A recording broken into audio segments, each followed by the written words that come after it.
Hello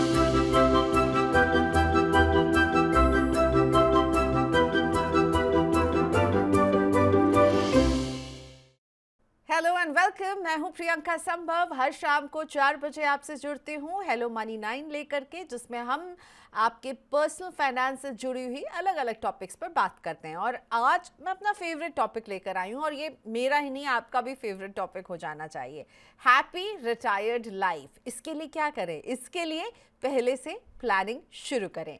कमाई के early stage में ही बचत और निवेश का एक हिस्सा अगर आप बहुत ही फोकस तरीके से अपने रिटायरमेंट प्लानिंग की तरफ डेडिकेट करेंगे तो आगे जाकर आप खुद को थैंक यू कहेंगे। और रिटायरमेंट प्लानिंग की जब बात होती है तो हमारे शोज़ में ऐसे भी जब हम पर्सनल फाइनेंस एक्सपर्ट से बात करते हैं तो इस लॉन्ग टर्म गोल के लिए 2 इन्वेस्टमेंट्स के बारे में बहुत चर्चा होती है। और आप भी अगर रिटायरमेंट प्लानिंग करेंगे तो इनके बारे में आपने ज़रूर कुछ ना कुछ रिसर्च की होगी। नेशनल पेंशन सिस्टम यानी एनपीएस और इक्विटी म्यूचुअल फंड। एनपीएस हम सब जानते हैं, ये एक सरकारी रिटायरमेंट स्कीम है, और म्यूचुअल फंड इक्विटी स्कीम्स हैं जो अलग अलग फंड्स में आपको इक्विटी में निवेश करवाती हैं, एक बास्केट उनका बना करके। तो अब एनपीएस में क्या होता है कि पीएफआरडी के अप्रूव पेंशन फंड मैनेजर्स आपके पैसे को इक्विटी में निवेश करते हैं। वैसे वो और भी जगह निवेश कर सकते हैं, पर मैं इक्विटी पर ही फोकस करना चाहूँगी। तो इन दोनों में अंतर क्या है? इन दोनों में आपको कौन सा चुनना चाहिए, कौन सा आपके निवेश के लिए बेहतर होगा? और आज जब हम बात करें तो इसी हफ्ते एनपीएस को आए हुए 15 साल भी हो चुके हैं। तो 15 साल पुरानी हो चुकी है अब एनपीएस की ये स्कीम। तो बहुत सारे लोग जानने लगे, बहुत सारे लोग इसमें निवेश कर रहे हैं। 7 करोड़ से ज़्यादा लोगों के एनपीएस में अकाउंट हैं, और साथ में म्यूचुअल फंड जिसका दायरा हम लगातार बढ़ता हुआ देख रहे हैं। और इन दोनों को जब आमने सामने रखेंगे तो क्या होगा, इस पर ही आज हम जवाब लेने वाले। मेरे साथ जुड़े मनी फ्रंट के को फाउंडर और CEO Mohit Gang. Thank you so much Mohit, आपने वक्त निकाला आज हमारे लिए। सो मोहित से अगर आप भी सवाल करना चाहते हैं अपने रिटायरमेंट के लिए आपको किस तरह का निवेश चुनना है, या फिर अपने म्यूचुअल फंड पोर्टफोलियो पर, तो प्लीज भेजिए अपने क्वेश्चंस। मोहित हमारे साथ अगले आधे घंटे तक हैं। व्हाट्सएप करना चाहते हैं तो 9311211874 पर भेजिए। ईमेल करना है तो money9query@tv9.com। और सबसे इजी तरीका तो ये है कि आप लाइव अगर हमें यूट्यूब में सुन रहे हैं ना, तो आपको एक टॉप चैट जो बॉक्स दिख रहा है, अपने क्वेश्चन लिखते जाइए। जैसे मैं देख रही हूँ विक्रम प्रभु जी का क्वेश्चन मेरे पास आ चुका है। दीपक जी आप शेयर से जुड़ा हुआ सवाल पूछ रहे हैं, हम म्यूचुअल फंड पर फोकस करने वाले हैं, तो प्लीज म्यूचुअल फंड से जुड़ा सवाल हो तो भेजिएगा हमें। Alright Mohit, welcome to Money 9 once again. सबसे पहले आई एम श्योर आपके पास भी ये डिबेट बहुत बार आती होगी, एनपीएस वर्सेस म्यूचुअल फंड। अगर आपसे मैं पूछूं कि आप क्या सजेस्ट करते हैं रिटायरमेंट के गोल के लिए, कौन सा बेटर है? एनपीएस के जरिए आप निवेश कीजिए या फिर आप इक्विटी म्यूचुअल फंड में निवेश कीजिए, गिवन द फैक्ट कि किसी ने लॉन्ग टर्म के लिए, मतलब वो अभी से कर रहे हैं, उनके पास अच्छा खासा 15 साल का टाइम है या 10 साल का टाइम है, तो आप क्या सजेस्ट करते हैं, एनपीएस बनाम म्यूचुअल फंड? जी, बहुत बहुत शुक्रिया प्रियंका। तो देखिए, इस सवाल का कोई एक पर्टिकुलर आंसर नहीं है मेरे पास में। जैसा कि मैं अक्सर कहता हूँ, there are many paths to God, right? भगवान तक पहुंचने के बहुत सारे मार्ग होते हैं। आपको कहाँ पर आपकी श्रद्धा है, किस मार्ग में आपको ज्यादा भक्ति का रस मिल जाए, आप वही मार्ग चुन लेते हैं। उसी तरह आपको रिटायरमेंट के लक्ष्य हासिल करने हैं अपने, आपका एंड लक्ष्य बहुत साफ है कि आपको एक अच्छा कॉर्पस इकट्ठा करना है ताकि आपकी जो रिटायर्ड लाइफ हो बहुत ही सुखद हो, बहुत ही आराम से निकले। अब वो कॉर्पस किस रास्ते से जाना है आपको इकट्ठा करने के लिए, वो आपको चुनना है। तो एनपीएस भी एक मार्ग है, इक्विटी म्यूचुअल फंड्स भी एक मार्ग है, और बहुत सारे दूसरे जरिए भी हैं। बट मुझे ऐसा लगता है कि अगर आप दोनों रास्तों को साथ में रखेंगे और दोनों का चुनाव करेंगे, अगर आप सफर इन दोनों रास्तों पर एक साथ में होकर गुजारेंगे, तो ज्यादा अच्छा आपका जो रिटायरमेंट कॉर्पस है वो इकट्ठा हो पाएगा। इसके बहुत सारे कारण हैं। देखिए कि एनपीएस जो है वो एक बहुत ही लंबी अवधि का निवेश है। यहाँ पर लिक्विडिटी बहुत कम है। आपका जो मिनिमम विड्रॉल एज है वो या तो 60 साल है, 58 है, और भी कुछ छोटे मोटे क्लॉजेस हैं। बट मूलतः ये जो स्कीम है वो बहुत ही लंबी अवधि की स्कीम है। आपकी लिक्विडिटी ब्लॉक हो जाती है लंबे टाइम के लिए। इक्विटी म्यूचुअल फंड आपको बहुत फ्लेक्सिबिलिटी देते हैं। आपको फ्लेक्सिबिलिटी देते हैं कभी भी इन्वेस्ट करने की, कभी भी बाहर आने की, कभी भी बदलाव करने की, कभी भी अपने एलोकेशंस को चेंज करने की, ऑल्टर करने की। और ये जो क्षमताएं हैं ये बहुत ही पावरफुल होती है जब आप एक लंबी जर्नी पर जाते हैं और आप अपने रिटायरमेंट कॉर्पस को इकट्ठा करते हैं। तो मेरा मानना ये है कि विराट कोहली और रोहित शर्मा दोनों को टीम में रहना चाहिए। दोनों एक अलग अलग फ्लेवर देते हैं, आईपीएल का सीजन है।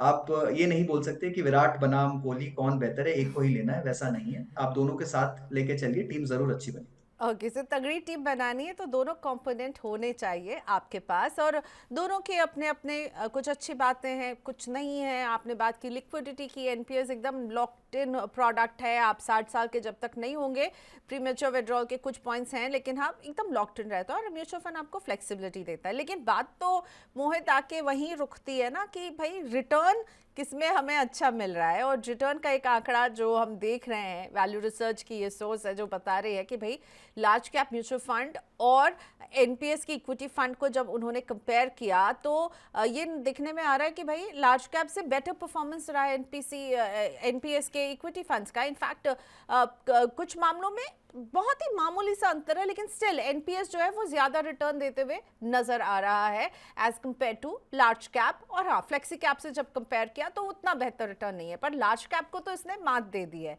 तो आपको क्या लग रहा है रिटर्न के मामले में एनपीएस का ये अच्छा प्रदर्शन, एनपीएस बाजी मार रहा है रिटर्न के फ्रंट पर, लार्ज कैप को तो एकदम इसने पछाड़ दिया। जी। तो देखिए अगेन बात वही है कि कौन से फॉर्मेट में कौन सा बल्लेबाज अच्छा है।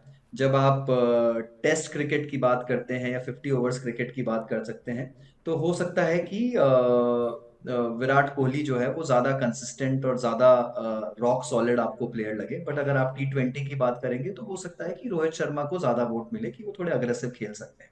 राइट। तो अभी यहां पर भी कुछ ऐसा ही हाल है। अगर आप एनपीएस का अंडरलाइंग स्टॉक सिलेक्शन देखें तो कुछ समय पहले तक वो टॉप 100 स्टॉक्स पर लिमिटेड था। तो एक मैंडेट था कि एनपीएस जब इक्विटी में निवेश करेगा तो वो इक्विटी भारत के जो टॉप 100 लिस्टेड कंपनीज है मार्केट कैप के तहत, उनमें ही निवेश कर सकता है, निफ्टी 100 के बियॉन्ड नहीं जा सकते। अभी उस मैंडेट को बढ़ाकर निफ्टी 200 कर दिया, तो थोड़ा सा स्कोप बढ़ गया है। और उसके चलते थोड़ा सा इनका प्रदर्शन भी जो है एनपीएस स्कीम्स का अच्छा हुआ है। तो यहां पर आप कभी भी उसे निफ्टी 50 के साथ में कंपेयर करेंगे, अगर आप इंडेक्स के साथ में कंपेयर करेंगे तो आपको परफॉर्मेंस थोड़ा अच्छा दिखेगा, बिकॉज एनपीएस का यूनिवर्स थोड़ा बड़ा है। बट अगर आप उसको वहीं पर मिड कैप या स्मॉल कैप के साथ कंपेयर कर लेंगे तो आपको हमेशा लगेगा हर टाइम पीरियड में कि एनपीएस अंडर परफॉर्मिंग है उस कंपोजिशन के। राइट। तो यहाँ पर पूरी तरह से निर्भर कर रहा है प्रियंका कि आपने कंपोजिशन और सिलेक्शन के लिए बेंचमार्क क्या चुन के रखा हुआ है। NPS no doubt is a great product, performance भी बहुत ही शानदार रही है। और अगर आप निफ्टी 200 के साथ में इसको कंपेयर करेंगे तो बिल्कुल नेक टू नेक आपको परफॉर्मेंस दिखेगी। इनफैक्ट निफ्टी 200 के बनस्पत थोड़ी सी परफॉर्मेंस एनपीएस की मामूली सी कम है, बट कोई बहुत बड़ा अंतर नहीं है। निफ्टी 100 के कंपैरिजन में या निफ्टी 50 के कंपैरिजन में एनपीएस ने डेफिनेटली ज्यादा अच्छा किया है। बट मैं म्यूचुअल फंड फिर भी इसलिए कहता हूं क्योंकि म्यूचुअल फंड में आपको अपना पोर्टफोलियो बनाने की फ्लेक्सिबिलिटी है। मैं चाहूं तो मिड कैप और स्मॉल कैप का एलोकेशन 50% तक, 60% तक रख सकता हूं अपने पोर्टफोलियो में, और लार्ज कैप को लिमिटेड रख सकता हूं। या फिर मैं जिस तरह से अपने पोर्टफोलियो को एक स्वरूप देना चाहता हूं, उसे कितना अग्रेसिव बनाना चाहता हूं, कितना कंजर्वेटिव बनाना चाहता हूं, वो पूरी तरह से मेरे हाथ में है। तो थोड़ी ज्यादा फ्लेक्सिबिलिटी होने से मैं अपने रिटर्न्स को ट्वीक कर सकता हूं। और जितनी ज्यादा उम्र है मेरे पास में रिटायरमेंट के लिए, जितनी ज्यादा समय अवधि है मेरे पास में, उतना ही ज्यादा अच्छा स्वरूप मैं अपने पोर्टफोलियो को देकर अपने रिटर्न्स को थोड़ा सा ज्यादा कंट्रोल कर सकता हूं। Okay, so now I want to know कि एनपीएस एक चीज़ में बाजी मार रहा है भाई, फ्लेक्सिबिलिटी नहीं दे रहा है और लॉक इन रहता है इसमें, लेकिन इसका जो फंड मैनेजमेंट चार्ज है वो बहुत कम है as compare to mutual fund. तो यहाँ पर तो, और लॉन्ग टर्म में कंपाउंडिंग में ये बहुत बड़ा फ़ायदा आपको दे सकता है। मतलब एनपीएस का जो एक्सपेंस रेशियो है वो 0.01 से लेकर हाईएस्ट 0.09 है। तो जहाँ पे ये ख़त्म होता है उसके भी बहुत आगे से म्यूचुअल फंड का शुरू होता है। ऑलमोस्ट 1.5 to 2.5 एक्सपेंस रेशियो है म्यूचुअल फंड में जब लोग निवेश करते हैं। तो एक्सपेंस रेशियो के मामले में एनपीएस जो है वो थोड़ा सा बेटर पोजीशन पे नज़र आ रहा है। प्रियंका, यहाँ पर कोई दो राय नहीं है कि थोड़ा सा नहीं, एनपीएस बहुत ज्यादा बेटर प्रोडक्ट है when it comes to expense ratios. Hmm. And जिस लाइन से मैं आता हूँ, एडवाइजरी का जो काम करते हैं, हमारे काम में भी एक्सपेंस रेशियो जो है वो बहुत ज्यादा बड़ा मायना रखता है। जब आप एक लंबी अवधि के लिए निवेश कर रहे हैं, जब आप 20 साल, 25 साल, 30 साल का कंपाउंडिंग देखते हैं प्रियंका, तो 1 से 1.5% का डिफरेंस या 2% का डिफरेंस बहुत मैसिव डिफरेंस होता है। आप इसको सिर्फ उसी तरह से समझिए कि अगर आपने एक होम लोन 25 साल का ले रखा है और उसकी रेट 9% पर है, आपका जो इंटरेस्ट रेट है, अगर वो कम होकर 8% हो जाती है, तो जो आपका लोन का टेनर है वो इमीडिएटली 25 साल से कम होकर 16-17 साल हो जाएगा। 1% का उतना बड़ा फर्क पड़ता है। तो आप अपने लक्ष्य को 6-7 साल पहले हासिल कर लेंगे अगर 1% का डिफरेंस है। जो आपका रिटायरमेंट कॉर्पस है उसको अगर ये डिफरेंस और बढ़ जाता है, तो आप वो जो रिटायरमेंट कॉर्पस इकट्ठा करना चाहते हैं उसको बहुत जल्दी अ, हासिल कर लेंगे, गिवन द फैक्ट कि परफॉर्मेंस दोनों का सिमिलर है। अब डिफरेंस का वही है कि परफॉर्मेंस अगर थोड़ी ऊपर नीचे रहती है और अगर हम ये मानते हैं कि म्यूचुअल फंड ज्यादा अच्छा परफॉर्म करेंगे over a long period of time, तब शायद ये डिफरेंस थोड़ा सा कंपेंसेट हो जाता है। बट मुझे लगता है कि यहाँ पर दोनों ही तरह से आवश्यकता है। पहली आवश्यकता ये है कि एनपीएस का एक्सपेंस रेशियो है जो वो थोड़ा सा ऊपर जाना चाहिए प्रियंका, बिकॉज ये एक्सपेंस रेशियो इतना कम है, पूरी डिस्ट्रीब्यूशन फ्रेटर्निटी में कोई इस अच्छे प्रोडक्ट की बात ही नहीं करना चाहता है, बिकॉज यहाँ पर किसी के लिए कोई मार्जिन नहीं है। वहीं दूसरी तरफ म्यूचुअल फंड रेगुलर प्लान्स का एक्सपेंस रेशियो मुझे लगता है थोड़ा ज्यादा हाई है। वहां पर भी उसमें थोड़े मॉडरेशन की आवश्यकता है, जो मुझे लगता है सेबी कदम उठा रही है, वो हो ही जाएगा। मुझे लगता है आने वाले 10 सालों में ये जो डिस्टेंस है ये काफी नैरो हो जाएगा, ऐसा मुझे लगता है, अगेन मेरा अजम्पशन है। But yes, on the expense ratio front, absolutely no doubt NPS is a much much better. But expense ratio can't be the only factor कि आप इसको चुनेंगे क्योंकि टोटली। एक्सपेंस रेशियो कम है। पर बहुत अच्छी बात आपने कही, इसे कॉम्पिटिटिव बनाने के लिए एनपीएस में हो सकता है हम आने वाले समय में देखेंगे एक्सपेंस रेशियो को थोड़ा सा बढ़ाया जाए, म्यूचुअल फंड को थोड़ा सा घटाया जाए, तो ये जो दूरी है वो कम हो जाएगी। लेकिन एक पॉइंट पे तो एनपीएस बिल्कुल विनर है।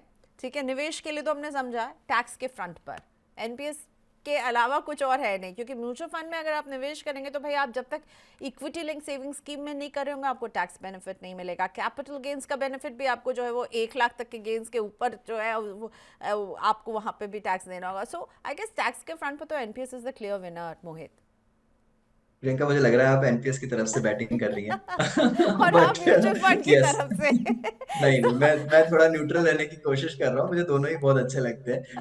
But yes, I think again you are right here कि टैक्स के लिहाज से NPS is a fantastic product. Tax के लिहाज से मैं किस तरह से, मैं थोड़ा सा बताता हूँ कि मैं किस तरह से देखता हूँ इस प्रोडक्ट को। एटीसी तो चलिए सबको मिल जाता है, राइट? उसके लिए आपने बहुत सारे दूसरे निवेश कर रखे होंगे, आपका पीएफ होगा, पीएफ आपके है, पास में हाँ। शायद इंश्योरेंस पॉलिसीज होंगी, पीपीएफ होगा, वो हो गया। बट एटीसी के ऊपर जो 50,000 रुपए एडिशनल आपको मिलता है एटीसीसी डी के तहत एनपीएस से, वो एक बहुत बड़ा टैक्स बेनिफिट है। तो वो काफी अच्छा है। बट उसके ऊपर भी आप अपने एम्प्लॉयर को बोलकर 10% आपकी सैलरी, आपकी बेसिक प्लस डीए का 10% तक आप एनपीएस में निवेश कर सकते हैं और वो भी टैक्स एग्जेम्प्ट होता है। तो ये वाला जो बेनिफिट है जिसे बहुत कम लोग यूज में लेते हैं और बहुत कम लोगों को ये पता भी है, वो एक बहुत बड़ी रियायत है। तो मुझे लगता है कि ये एटीसीसी डी का 50,000 रुपए और आप जो अपना 10% सैलरी का कंट्रीब्यूट कर सकते हैं, वो वाला जो हिस्सा है, ये दोनों को अगर मिला दे तो ये बहुत ही ज्यादा पावरफुल कॉम्बिनेशन है और टैक्स के लिहाज से बहुत ही जबरदस्त प्रोडक्ट है और कोई दूसरा प्रोडक्ट इसके आसपास भी नहीं आ सकता है टैक्स बेनिफिट्स के लिहाज से। तो यहाँ पर सबको, सारे सैलरीड इन्वेस्टर्स को, इनफैक्ट प्रोफेशनल्स को भी, उनको थोड़े बेनिफिट्स कम हो जाते हैं हालांकि, बट एनपीएस में निवेश टैक्स के लिहाज से करना ही चाहिए। ओके। एनपीएस थोड़ी सी बात कहाँ खा जाता है प्रियंका टैक्स के लिहाज से, NPS is not a EEE product, which means it's not an exempt product like a PF और अ पीपीएफ।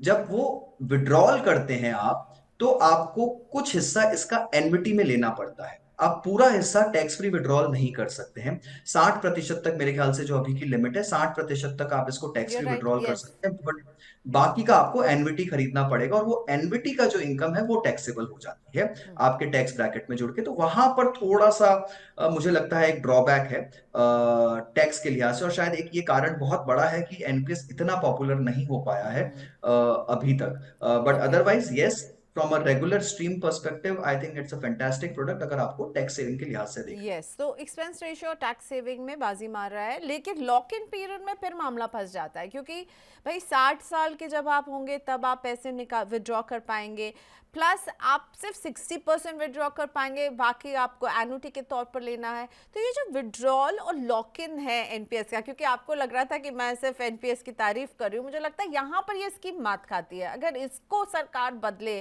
तो एनपीएस के और टेकर्स होंगे। देखिए, मुझे लगता है मैं दूसरी साइड चला जाता हूँ। मैं थोड़ा एनपीएस का को सपोर्ट करता हूँ यहाँ पर। आई थिंक जो नॉन लिक्विडिटी वाला पॉइंट है ना प्रियंका, मुझे वो पर्सनली बहुत अच्छा लगता है।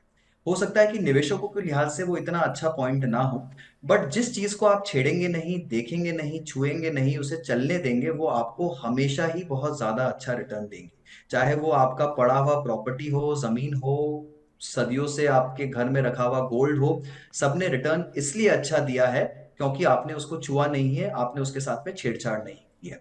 रिटर्न आपको तभी खराब होता है जब आप उसमें बहुत सारे बदलाव करने की कोशिश करते हैं, बहुत बार उसमें कुछ ऊपर नीचे करने की कोशिश करते हैं, मार्केट के साइकिल्स को पकड़ने की कोशिश करते हैं।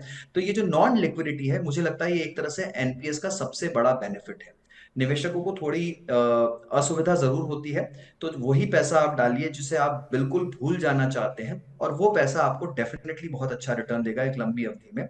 बट हाँ, जहां तक विड्रॉल की बात आती है, वो वाला जो पॉइंट है कि एनविटी टैक्सेबल है इस देश में, वहां पर मुझे आई थिंक थोड़ी सी शिकायत है। उसे अगर थोड़ी सी और रियायत दी जाए या उसमें कुछ फेरबदलाव किया जाए, तो मुझे लगता है ये बहुत ही जबरदस्त प्रोडक्ट बन सकता ओके और मुझे लगता है आई आई टोटली अंडरस्टैंड आपको क्यों वो नॉन लिक्विडिटी पार्ट अच्छा लगता है, क्योंकि मुझे लगता है हम सभी ऐसी जगह जहाँ से हम पैसे विड्रॉ कर सकते हैं ना, हमारे साथ वो रहता है कि वहाँ से कभी ना किसी चीज़ के लिए हम पैसा निकाल लेते हैं, और यहाँ पर आप बिल्कुल नहीं निकाल पाएंगे क्योंकि वो नियम ही नहीं है। So that's why it's a good thing. अगर आप यंग हैं, लॉन्ग टर्म के लिए निवेश करना चाहते हैं, तो NPS is a good product. Okay, और जैसा कि मोहित ने शुरुआत में कहा कि ये नहीं कि आप सिर्फ एनपीएस में ही करें, आपको थोड़ा एनपीएस में करना चाहिए, थोड़ा आपको अपने म्यूचुअल फंड में पोर्टफोलियो रखना चाहिए। तो जो ओवरऑल पोर्टफोलियो का एक हिस्सा एनपीएस हो सकता है, इधर और की बात नहीं है, दोनों का हिस्सा आपको जो है अपने पास रखना चाहिए। ऑल राइट, अब लेते हैं कि एनपीएस से जुड़ा हुआ सवाल शुभम तक का, जो कह रहे हैं कि क्या मैं अपने एनपीएस इन्वेस्टमेंट को जो इनकी वाइफ और इनके नाम है, इन दोनों को जो है डिवाइड करूं, या एक ही इंडिविजुअल के नाम पे रख लूं to save tax on pension from NPS at old age. Should I divide my है। NPS investment? ओके, तो अभी अलग यस, अलग अलग नहीं है, अभी कर रहे हैं और कह रहे हैं कि उनको दो नाम पे कर लें, ताकि जब वो एन्युटी मिलेगी तो वो कम टैक्स देना पड़ेगा, जिस पर हम बात कर रहे थे अभी। एब्सोल्युटली शुभम जी, बिल्कुल सही विचार है आपका। अभी भी बेनिफिट है और बाद में भी बेनिफिट होगा अगर आप उसे स्प्लिट कर देंगे तो। अभी भी अगर आप दोनों अर्निंग मेंबर्स हैं, तो अभी आप दोनों सेपरेटली अपने टैक्स एडवांटेजेस ले पाएंगे। एटीसीसी डी के तहत 50,000 रुपीज का जो एडिशनल एडवांटेज है, या फिर आप एटीसी में भी ले रहे हैं तो भी अच्छी बात है। तो आप दोनों सेपरेटली उस अमाउंट का टैक्स बेनिफिट ले पाएंगे, और जब रिटायर होंगे तो एनविटी की रकम ऑटोमेटिकली थोड़ी कम हो जाएगी, बिकॉज आपने अमाउंट स्प्लिट कर दिया है। तो जब दोनों की सेपरेट इनकम आएगी, तो दोनों के सेपरेट टैक्स ब्रैकेट्स लागू होंगे, तो वहां पर भी काफी चांस है कि आप अगर पूरे हाईएस्ट टैक्स ब्रैकेट पे ना जा पाए उस टाइम की इनकम के हिसाब से, या फिर इनकम जब भी स्प्लिट होती है तो वो एनी विच वेज बेटर रहती है, बिकॉज दोनों के पास में इक्वल अमाउंट ऑफ एलोकेशन हो जाता है और टैक्स भी उसी तरह से स्प्लिट हो जाता है। तो बहुत ही अच्छी राय है, प्लीज करिए। सो एक सवाल लेते हैं बंटी का। आप कह रहे हैं कि वो एनपीएस में निवेश कर रहे हैं, सिप में कर रहे हैं। अब उन्होंने ऑलमोस्ट 10 लाख रुपए जो हैं वो जमा कर लिए हैं, 13,000 रुपए की सिप कर रहे हैं, और इनको एक कॉर्पस 3 करोड़ का खड़ा करना है। अभी इनकी एज 42 है। क्या ये अचीवेबल है? तो बंटी जी, एनपीएस की वेबसाइट पर ना आपको कैलकुलेटर्स भी मिल जाएंगे जो आपको ये बताते हैं। मुझे लगता है मोहित, इतना क्विक कैलकुलेशन करना तो मुश्किल होगा आपके लिए। देखिए, मोटा मोटी ना, अगर आप 12% का रेट अज्यूम करते हैं और आप 20,000 का एसआईपी करते हैं 20 साल के लिए, तो आप करीब करीब 1 करोड़ के रकम पर पहुंचते हैं, just as a thumb rule basically. तो इनका अगर 13,000 रुपए का एसआईपी चल रहा है, ये अभी 42 साल की 42, उम्र, यस। राइट? तो इनके पास में 18 साल, और इनका कॉर्पस जो इकट्ठा हो रखा है वो मैंने अमाउंट सुन नहीं पाया, कितना दस कॉर्पस लाख ऑलरेडी। 10 लाख है अभी।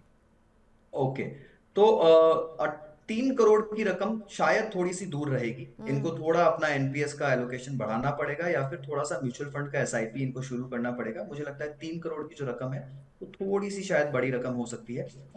एग्जैक्ट कंप्यूटेशंस के लिए मैं शायद आपको बाद में करके एग्जैक्ट नंबर भेज दूंगा, आप चाहें तो उसे यूट्यूब के हैंडल पे एज अ कमेंट यस, वील डाल। Do that. तो आप लेकिन खुद भी ये कैलकुलेशन आप ऑनलाइन ढूंढेंगे तो आपको मिल जाएगी एनपीएस कैलकुलेटर में। पर अभी मोहित जो है, जो एकदम तुरंत बस सुना सवाल और जवाब दे रहे हैं, उनको लग रहा है आपको और एडिशनल निवेश करना पड़ेगा, हाँ, 3 करोड़ के लिए। ओके, हरीश जी का सवाल है कि क्या मैं जो अमाउंट 60 साल होने पर जो अमाउंट निकाल सकते हैं वो विड्रॉ करके मैं इक्विटी म्यूचुअल फंड में अगर उसका निवेश कर दूं तो?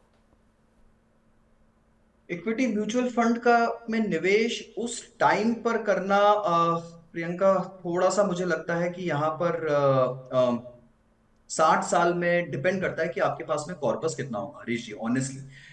तब अमाउंट निकालना और उसे एक्विटी में डालना, प्रोवाइडेड आपकी कोई लाइबिलिटीज नहीं है, आपको किसी तरह की दूसरी आवश्यकताएं नहीं है, बिकॉज उस टाइम ना आपका नजरिया बदल जाएगा। आप शायद इतना रिस्क नहीं ले पाएंगे उस टाइम अपनी रकम के साथ में, जितना आपको अभी लग रहा है कि आप ले सकते हैं। बट अगर आप कर पाएंगे, आपके पास में बहुत अच्छा एसेट बेस है, तो यस डेफिनेटली आप उस टाइम रकम को निकाल के एक्विटी में डाल सकते हैं। बट लुक ऑनेस्टली, आपको अगर एक्विटी में एलोकेशन डालना ही है तो आपको 60 की उम्र तक रुकना नहीं चाहिए। आपको वो शुरुआत आज कर देनी चाहिए। आपको जितना एग्रेसिव एक्विटी का एलोकेशन करना है वो आप आज करिए, जब आपका अर्निंग करियर चल रहा है। आप 60 का वेट मत करिए, तब तक शायद हो सकता है बहुत लेट हो जाए। इन टर्म्स की मार्केट के जो अच्छे गोल्डन पीरियड हैं वो शायद आप के पीछे छूट जाए। तो जो भी एग्रेसिव एक्विटी करना है वो प्लीज अपने अर्निंग करियर के टाइम पे करिए। रिटायर्ड करियर में आप अलग नजरिए से अपने पोर्टफोलियो को देखें और उसको वैसा ही स्वरूप दें जैसा कि आप अपनी रिटायर्ड लाइफ को चाहते हैं। राइट, तो वो थोड़ा अलग डिस्कशन हो गया, बट फिलहाल के प्रॉब्ली लिए उस समय इतने अग्रेसिवली इक्विटी चुनना जो है वो हरीश जी शायद नहीं होगा, और उस समय क्या स्थिति होगी उस हिसाब से आपको डिसाइड करना होगा।